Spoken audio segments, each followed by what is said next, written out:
महमूद साहब को उनके स्ट्रगल के शुरुआती दौर में गुरुजी ने, मतलब गुरुदत्त साहब ने प्यासा में एक रोल दिया था, जहां वो विजय के भाई का रोल कर रहे हैं।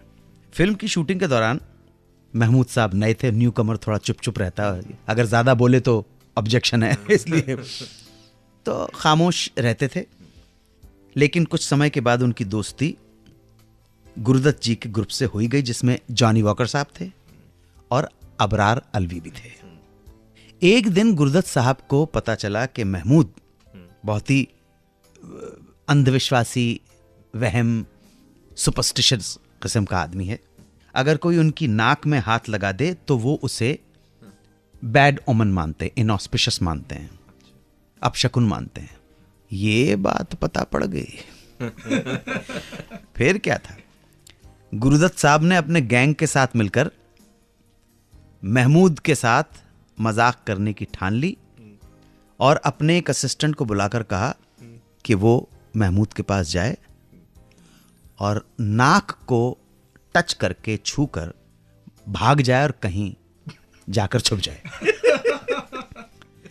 प्लानिंग के हिसाब से असिस्टेंट महमूद साहब के पास गया, उनकी नाक को छूकर भाग गया।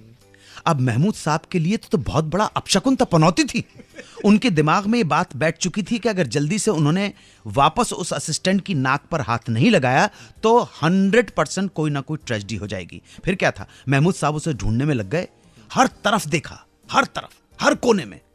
वो घबराहट में देख रहे थे, ढूंढ रहे थे और सारी यूनिट उन पर हंस रही थी। जब काफी मेहनत मशक्कत के बाद भी उन्हें सेट पर वो असिस्टेंट नहीं मिला, तब उन्होंने जाकर शिकायत गुरु से की, गुरुदत्त साहब से। और गुरुदत्त साहब ने ऐसे बिहेव किया जैसे उनको कुछ पता ही नहीं है, अनजान बने बैठे रहे। महमूद साहब ने अपनी परेशानी बताई कि मेरी जेन्युइन प्रॉब्लम है भाई, आप कुछ कीजिए। तो उन्होंने बड़े कैजुअली अपने स्टाफ को कहा कि ढूंढ कर लाओ भाई कौन है। तो साहब कुछ देर के बाद उनके स्टाफ ने उस असिस्टेंट को गुरुदत्त साहब के सामने लाकर खड़ा कर दिया। और जैसे ही वो सामने लाकर खड़ा किया गया तो महमूद साहब ने उसकी नाक को छूकर अपना वहम दूर किया और चैन की सांस ली। उसके बाद जब महमूद साहब को पता पड़ा कि पूरी यूनिट ने मिलकर उनके साथ ये प्रैंक किया था, तो वो भी, मतलब उन्होंने भी इस चीज को लाइटली लिया और स्पॉटिंगली लिया। प्यासा में जरूर महमूद साहब ने एक छोटा सा रोल किया था, लेकिन उसके बाद महमूद साहब ने तो फिर वो रोल किए हैं, यादगार रोल किए हैं। 92.7 बिग FM पर सुनते रहिए सुहाना सफर विद अनु कपूर।